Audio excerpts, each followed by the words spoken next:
নমস্কার। তোমরা সকাল থেকে আমাকে অনেকে মেসেজ করেছো, ফোন করেছিলে, তখন আমি ফোন রিসিভ করতে পারিনি, ক্লাসে ছিলাম।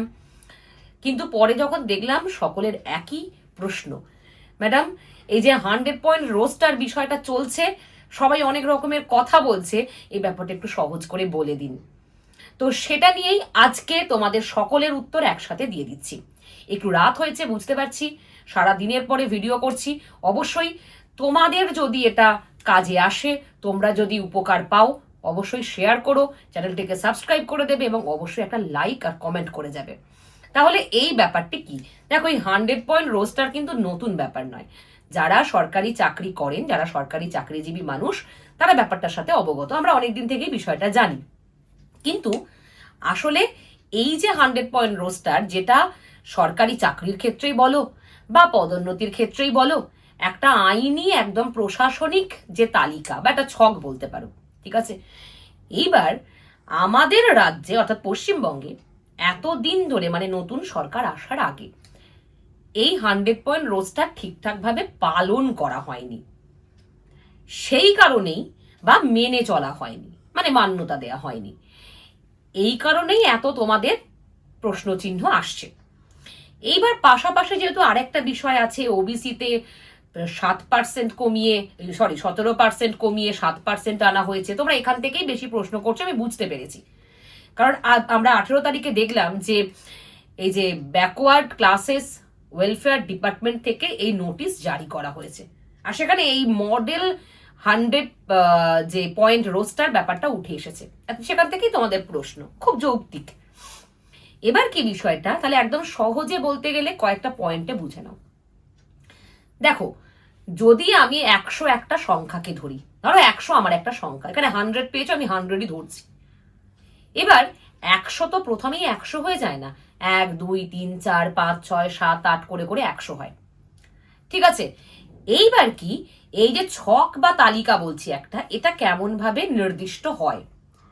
সেটা হচ্ছে, ধরো 1 নম্বরে ইউআর আছে ধরে নাও, 2 নম্বরে ওবিসি আছে, 3 নম্বরে এসসি আছে, 4 নম্বরে এসটি আছে, আবার 5 নম্বরে ইউআর আছে, বা তার 6 নম্বরে আছে ইডাব্লিউএস। এইভাবে ক্যাটেগরি ভিত্তিক পরপর পরপর এরকম এক একটা নির্দিষ্ট জায়গা থাকে। এইবার তাহলে এগুলো থাকে তো ভালো কথা, বুঝলাম ম্যাডাম, কিন্তু তাহলে হবে কি? আসলে কি ব্যাপার দেখো, যদি ধরো কোনো চাকরির পরীক্ষা, বা ধরো চাকরির পরীক্ষা হোক, চাকরি সে পেয়ে গেছে, সেই শূন্য পদের ক্ষেত্রে হোক, সব ক্ষেত্রে, মানে তুমি যখন চাকরির ফর্ম ফিল আপও করতে যাচ্ছ, সেক্ষেত্রেও কিন্তু এইভাবেই দেখা হয়, ঠিক আছে? এইভাবেই রাখা হয়। এইবার ঘটনাটা কি, ধরো আমি ধরছি এসএলএসটির ক্ষেত্রে, এসএলএসটি বাংলা, এসএলএসটি বাংলায় শূন্য পদ আছে আমার 15টা, একদম সহজ করে বোঝো, 15টা আবার শূন্য পদ আছে। এবার 1 নম্বরে ইউআর আছে, 2 নম্বরে এসসি আছে, 3 নম্বরে এসটি আছে, 4 নম্বরে ওবিসি আছে, এইভাবে গিয়ে গিয়ে গিয়ে গিয়ে 15 নম্বরে হয়তো আমার ওবিসি বা এসসি বা ইউআর যাতে হোক গিয়ে আটকেছে। এইবার সেকেন্ড এসএলএসটিতে যদি 15টা শূন্য পদ হয় বাংলার, তাহলে থার্ড এসএলএসটি যখন আসবে, তখন আবার 15টা শূন্য পদ বৃদ্ধি পেতে পারে। তখন কিন্তু আবার 1 থেকে শুরু হবে না, ওই 15র পর 16 17 18 19 20 21 করে করে শুরু হবে। আর এই জন্যই তোমরা খেয়াল করে দেখবে যে কোনো কোনো সময় তোমরা যখন বিজ্ঞপ্তি দেখো, সেখানে শূন্য পদ বা ভ্যাকেন্সিস দেখো, হয়তো হতে পারে যে 4টে ইউআর আছে, ঠিক আছে, তার বেশি হয়তো এসসি আছে বা ওবিসি আছে। এই যে সংখ্যাটা পরিবর্তন হয়, কেন হয়? এটা এই রোটেশনের কারণে। এইবার যে কোনো পরীক্ষা, নিয়োগ ইত্যাদি সব ব্যাপারেই 1 থেকে 100 পর্যন্ত রোটেশনালি এটা এটা চক্রাকারে ঘুরে সম্পন্ন হবে, তারপর আবার 1 থেকে শুরু হবে। বুঝতে পারলাম বিষয়টা? 1 থেকে 100 পর্যন্ত পুরোটা সম্পন্ন হওয়ার পর আবার 1 থেকে শুরু হবে। এইভাবেই সমস্ত বিষয়টা চলে এসেছে বা আসছে বা আসে। এবার এটা অবাককাণ্ড কিছুই নয়, কারণ আমরা একটা বিষয় দেখেছিলাম এসএলএসটির ক্ষেত্রে কি হয়েছিল। এসএলএসটির ক্ষেত্রে যেটা হয়েছিল সেটা হচ্ছে যে, তোমাদের যে নোটিশ পাবলিশ হয়েছিল সেখানে দেখবে যে বলা হয়েছিল যে কি, যে আসলে যে ইউআর, যে এসসি, যে এসটি, যে ওবিসি বা এসসি এসটি ওবিসি যারা রিজার্ভেশনে ফর্ম ফিল আপ করে, এক্সট্রা সুবিধা পায়, তারা যেখানে ফর্ম ফিল আপ করছে সেখানেই থাকবে। তো এটা সংবিধান বিরোধী বিষয় ছিল, ঠিক আছে? কারণ কোনো এসসি যদি বেশি নাম্বার পায়, মানে বেশি মানে যদি ইউআর এর কাছাকাছি নাম্বার পায় বা ইউআর এর সমতুল্য নাম্বার পায়, সে কিন্তু ইউআর এ আসতে পারে। ওবিসির ক্ষেত্রেও তাই, এসটির ক্ষেত্রেও তাই। এবার এইটাই অ্যাকচুয়ালি সংবিধান আমাদের সাপেক্ষ যে নির্দেশ, মানে আমাদের সংবিধান এটাই নির্দেশ দেয়। এবার এটা এসএলএসটির ক্ষেত্রে আলাদা ছিল, মানে আলাদা করে আর কি বলা ছিল যে নির্দেশিকায় সেখানে বলা হয়েছিল যে যেই কাস্টে ফর্ম ফিল আপ করছে সে কিন্তু সেই ক্যাটেগরির মধ্যেই থাকবে, অর্থাৎ একবার সুবিধা নিলে সে আর আসতে পারবে না। এই নিয়ে আমি ভিডিও করেছিলাম, তোমরা জানো, অনেকে তোমরা তখন বলেও ছিলে যে ম্যাডাম এটা তো সংবিধান বিরোধী। এক্স্যাক্টলি সংবিধান বিরোধী, কিন্তু এসএলএসটির মধ্যে ছিল। এবার ঘটনা, তাহলে এইবার কিন্তু পুরো বিষয়টা অন্যরকম হলো। ভালো করে খেয়াল রাখো, আমি এসএলএসটি কেন উদাহরণ দিলাম, কারণ এসএলএসটির ব্যাপারটা যেটা ছিল সেখানে যদি এই যে 100 পয়েন্ট রোস্টার, আবার ওবিসির ক্ষেত্রে 17% কমে 7% আসার ফলে এসএলএসটি যারা এতদিন ধরে অপেক্ষা করে বসে আছে, যে সমস্ত চাকরি প্রার্থীরা, তাদের কিন্তু কপালে চিন্তার ভাঁজ পড়লো বই কি। এবার এটা নিয়ে কিন্তু আমি বিস্তারিত কথা বলবো কালকে লাইভে এসে, তোমাদেরকে বলবো যে আসলে কোনো সমস্যা হতে পারে কিনা এসএলএসটির ক্ষেত্রে।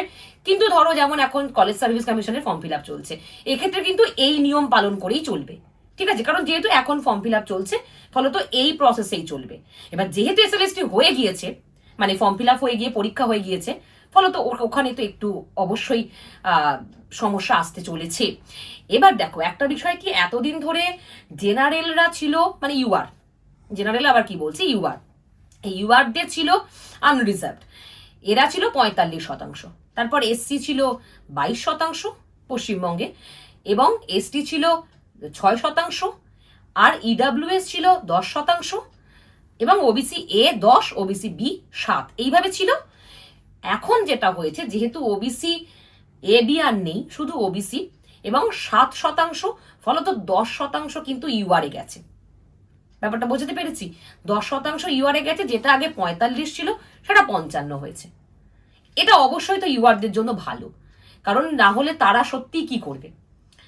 45% তো কোনোভাবে যৌক্তিকতা দিয়ে বিচার করাই যায় না, কারণ এমনিতেও 50%-এর নিচে আসা মানে মানে এটাকে আর কিছু বলারই থাকে না।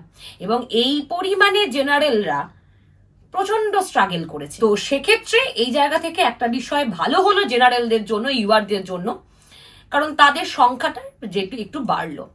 তো এবার দেখার বিষয়, তাহলে আশা করি এইটা বোঝাতে পেরেছি যে 100 পয়েন্ট রোস্টার কি এমন কোনো কিছু হাতি ঘোড়া নয়, সহজ বিষয়। এইভাবেই সমস্ত জায়গাতে সমস্ত সরকারি কার্যক্রম চলে, ভয় পাওয়ার কোনো কারণ নেই। তবে এই কি, আমাদের রাজ্যে যেটা লঙ্ঘন করা হচ্ছিল সেটা এবার সম্পূর্ণরূপে আবার নির্দিষ্ট পথে আইনিভাবে পরিকল্পিতভাবে নিজের তালিকায় সুন্দরভাবে আবার আমরা দেখতে চলেছি। এই হলো বিষয়। এবার যে তোমাদের প্রশ্নটা ছিল, ম্যাডাম তাহলে এসএলএসটিতে কি হবে, এসএলএসটিতে কি করব, এইটা আমি তোমাদেরকে কালকে 8:30টার সময় করে লাইভে আসবো, তোমাদের কাছ থেকেও শুনবো, কারণ অনেকের প্রচুর প্রশ্ন তোমাদের আছে আমি জানি, অনেকের সমস্যা অনেক রকমের, তো একটা ভিডিও সব কথা বলা যায় না। লাইভে আসবো 8:30 নাগাদ, তার জন্য এই যে পেজটি বা যে ইউটিউব চ্যানেলটি বৈঠক এডুকেশনাল ইনস্টিটিউশন, সেখানে সাবস্ক্রাইব করে রাখো, নোটিফিকেশন চলে যাবে। আর ফেসবুক চ্যানেলটিও ফলো করে রাখো, যে পেজটি আছে অফিসিয়াল পেজ, সেখানে সবটা চলে যাবে। আমি ভালোভাবে বুঝিয়ে তোমাদের বলে দেবো। দেখো, আমি সহজ কথা সহজ করে বলতে ভালোবাসি, একদম সহজে বুঝিয়ে বলে দেব যে আসলেই কি এসএলএসটি বা অন্য কোনো যে সমস্ত নিয়োগ প্রক্রিয়াগুলো চলছিল সেখানে কি এটা প্রভাব পড়বে।